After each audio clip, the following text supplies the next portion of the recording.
मरकजी वजीर बंडी संजय कुमार ने एक मुतनाज़ा रिमार्क करते हुए कहा कि अगर वोट के लिए टोपी पहनने का वक्त आ जाए तो वो अपना सर कटा लेंगे, लेकिन वो टोपी नहीं पहनेंगे।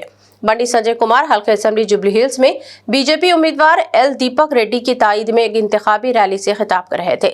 उन्होंने चीफ मिनिस्टर रेवंत रेड्डी की जानिब से एक रोड शो के दौरान टोपी पहनने पर तनकीद की और कहा कि वो मुसलमानों के वोट हासिल करने इनकी खुशामदीद कर रहे हैं।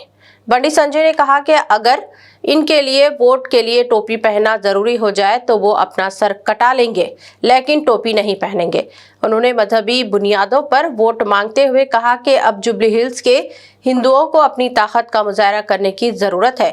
अगर जुबली हिल्स से बीआरएस का या कांग्रेस का उम्मीदवार कामयाब हो जाता है तो हिंदू बरादरी अपने त्योहार भी ठीक तरह से नहीं मना पाएंगी।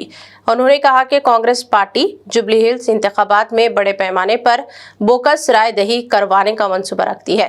खुद जो जुबली हिल्स के अवाम को इस ताल्लुक से चौकस रहने की जरूरत है।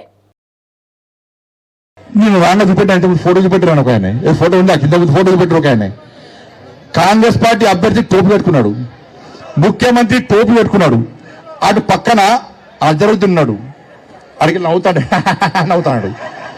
ఏంటంటే వీళ్ళు పగటి పిచ్చగాళ్ళు, వీళ్ళు పగటి వేషాలు, కొత్త పిచ్చగాళ్ళు వీళ్ళు. వీళ్ళే మనుషులు రా భయ్. నేనే టోపీ పెట్టుకోలే, టోపీ పెట్టుకోవాల్సి పెట్టుకోలే, ఎవరు పెట్టుకుంటారు పెట్టుకున్నా టోపీ. వాడు నవ్వుతాడు, వీడు మా ఓట్ల కోసం మా చుట్టూ గిట్లా తిరుగుతారా వీళ్ళు అని వాళ్ళు కలిసే నాకు. నేనన్నా రేవంత్ రెడ్డి ఇలా అజరుద్దీన్కి టోపీ పెట్టకుండా నువ్వు పెట్టుకున్నావు చూసినావా, నాకు వేణుమాధవే గుర్తొచ్చింది అన్న. నేను నా ధర్మాన్ని కాపాడుతున్నా, హిందూ సమాజాన్ని సంఘటితం చేయడానికి కష్టపడుతున్నా, హిందూ ఓట్ బ్యాంక్ తయారు చేయడానికి కష్టపడుతున్నా, ఇంకో మతాన్ని కించపరచానా. ఆ టోపీ పెట్టుకొని ఓట్లు అడిగే రోజు వస్తే నా తల నరుక్కుంటా చెప్పని టోపీ పెట్టుకున్నాను.